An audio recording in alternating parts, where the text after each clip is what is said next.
ya kuakompanye ya wataximeni, na kwa sasa hatutakuwa na mengi ya kusema, ni kuendelea kukaribisha kupokea sisi tuko na tuwapote na vile vina shaka sema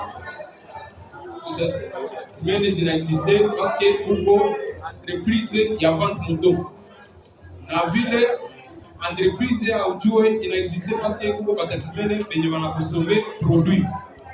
Donc naweza sema tuko mu operation kanya unachagua jembe ya pikipiki ya ujue inabaletea franga na sie vile kwetu tunaangalia kama tutajiretrouver vile na kuna gani.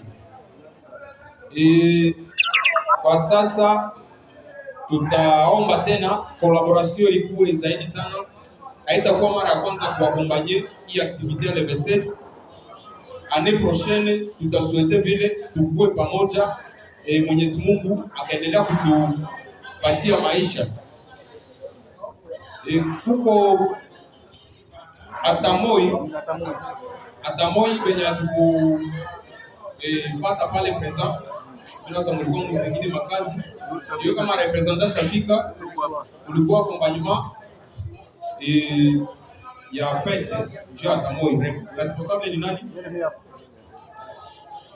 Hii ni accompagnement ya fete kama tulisema kule kanisa ndio accompagner wengine na vile pale ni $100. Ndipo tukue clair kusema mirimire alifanya ngapi nini, hapana, ni $100 toujours accompagnement ya fete. Tunashukuru.